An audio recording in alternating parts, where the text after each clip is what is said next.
Welcome back, children. This is Kiri Vats here. I have already shared two videos regarding Chapter 2, Nelson Mandela, Long Walk to Freedom. Dear children, this is going to be the last and the final video regarding the text. Hopefully, all of you might have enjoyed that.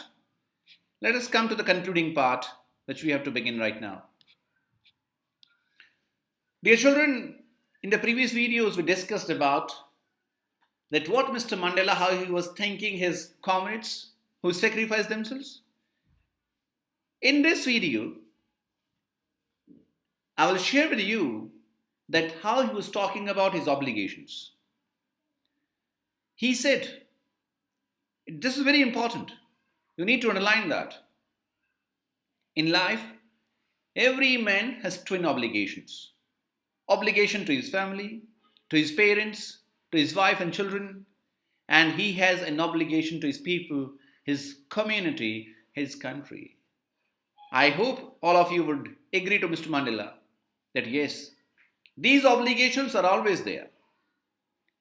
As a human being, we realize that we always have obligations to our family, to our parents, to our children, to our wife, and he talks about one more obligation to his people, his community, his country. Dear children, in a civil and humane society, each man is able to fulfill those obligations. In the words of Mr. Mandela, in a civil and humane society, a kind of social fabric we want, a human social fabric. Each man is able to fulfill those obligations according to his own inclinations and abilities.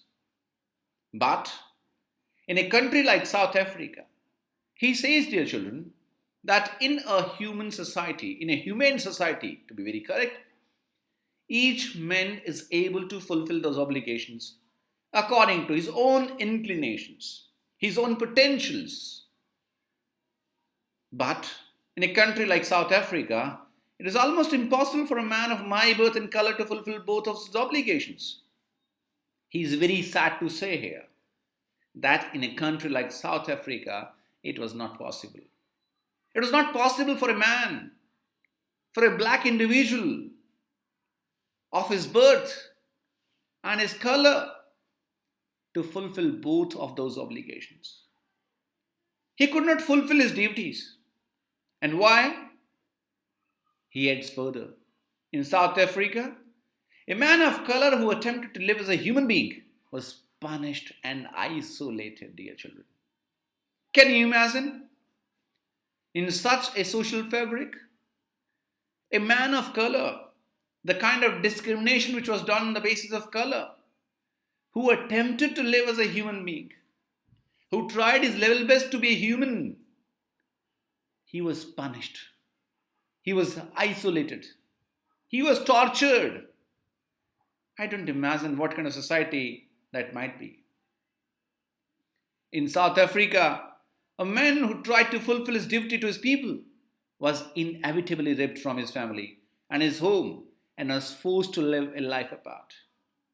And he said that in the country, whoever tried to fulfill his duty to his people, work for them, work for their upliftment, he was inevitably ripped.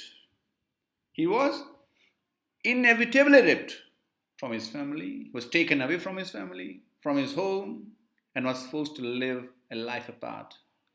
A twilight existence of secrecy and rebellion. And dear children, just imagine, in such situations, how a man can survive. I did not in the beginning choose to place my people above my family. In the beginning, as every individual can have that situation, he said, I did not in the beginning choose to place my people above my family because my family was important to me. And it happens with everyone. But in attempting to serve my people, I found that I was prevented from fulfilling my obligations as a son, a brother, a father, and a husband. But when I started working for my people, attempting to serve my people, I realized that I am not able to fulfill my obligations as a son, brother, father, or husband. He said, I was not born with a hunger to be free. He said, when I was born, I did not have that hunger to be free. I was born free, free in every way that I could know. He added that I was born free, free in every way that I could know. I was free to run in the fields near my mother's hut, free to swim in the clear stream that ran through my village, free to roast millets under the stars and ride the broad backs of slow-moving bulls. As long as I obeyed my father and abided by the customs of my tribe, I was not troubled by the laws of man or God. As long as he said, as long as I obeyed my father, abided by the rules and customs of my tribe, I was not troubled by the laws of man or God. It was only when I began to learn that my boyhood freedom was an illusion. It was only when I began to learn. But slowly and steadily, I started realizing. I started thinking.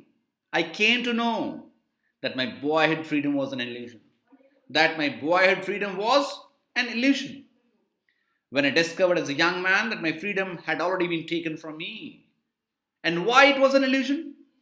I realized one day that my freedom was taken away.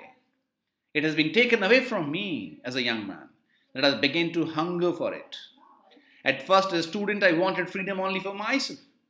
When I was a young child, as a student, I wanted freedom only for myself, because I had not that big thought for my people. The transitory freedoms of being able to stay out at night, that's what I wanted, to enjoy, read what I pleased and go where I choose. Later, as a young man in Johannesburg, I yearned for the basic and honorable freedoms. And later on, as a young man in Johannesburg, I decided to have the basic and honorable freedoms of achieving my potential, of earning my keep, of marrying and having a family, the freedom not to be obstructed in lawful life. Dear children, in this paragraph, he's talking about his freedom, what he wanted basically. But then I slowly saw that not only was I not free, but my brothers and sisters were not free. But slowly and steadily, he realized he was not free at all. He was not free, but even his brothers and sisters were not free. I saw that it was not just my freedom that was curtailed. He realized that only his freedom was not curtailed, but the freedom of everyone who looked like I did. But even the freedom of every black individual living in that country did not have those rights. That is when I joined the African National Congress. And that forced me, that strengthened me, that pumped me to move ahead. And I joined the African National Congress. And that is when the hunger for my own freedom became the greater hunger for the freedom of people. And that day, I realized that I need not work for the freedom, for my own freedom, but for the freedom of my own people. It was this desire for the freedom of my people to live their lives. And it was the desire, this wish for the freedom of my people to live their lives with dignity and self-respect. And it was the wish for the freedom of my people to live their lives with dignity. I wanted my people to live with dignity, with respect. And that animated my life, that transformed a frightened young man into a bold one. And he added that because the situation, the circumstances transformed a frightened young man into a bold one, that drove a law-abiding attorney to become a criminal, that turned a family-loving husband into a man without a home, that forced a life-loving man to live like a monk, dear children. And line these lines. What he said, that the wish for the freedom of his people, the wish for dignity, the wish for respect, it all transformed, changed a frightened young man into a bold one, a strong one, a courageous one, even a law-abiding attorney to become a criminal, that turned a family-loving husband into a man without a home, that forced a life-loving man to live like a monk. I'm no more virtuous of self-sacrificing than the next man. He admits this. He says, I'm no more virtuous. I didn't have the quality of self-sacrificing the next man. But I found that I could not even enjoy the poor and limited freedoms I was allowed when I knew my people were not free. I realized that I could not enjoy even my limited freedoms unless and until my entire race is not free. Dear children, freedom is indivisible. It cannot be divided. The chains on any one of my people were the chains on all of them. The chains on any one of my people, he says. Till the regulations, the rights were not for my people. It means they were chained.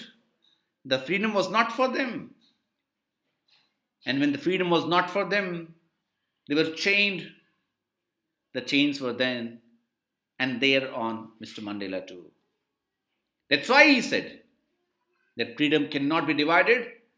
The chains on any one of my people were the chains on all of them. The chains on all my people were the chains on me. It's vice versa. So those chains needed to be broken down. They need to be shattered. That's why they sacrificed his life for the nation, for his own people. I knew that the oppressed must be liberated just as surely as the oppressed. This is a very important paragraph, dear children. You must underline that. He added that he knew that the oppressor must be liberated just as surely as the oppressed. Both must be freed, the oppressor as well as the oppressed. Because he said, a man who takes away another man's freedom is a prisoner of hatred. He is locked behind the bars of prejudice and narrow-mindedness. So that narrow-mindedness, that prejudice need to be removed. That hatred must be removed. I'm not truly free if I'm taking away someone else's freedom, he said. If I'm curtailing anyone's liberty, if I'm coming in the way of anyone's freedom, then I'm not truly free. Just as surely as I'm not free when my freedom is taken from me. So he added, he said, just as surely as I'm not free when my freedom is taken from me. So he said, the oppressed and the oppressor alike are robbed of their humanity. They both are robbed of their humanity, dear children. Robbed of their humanity. With these words, I end this text here. Hopefully all of you might have understood or comprehended that. Dear children, if you have any queries, you can write them down in the comment box given below.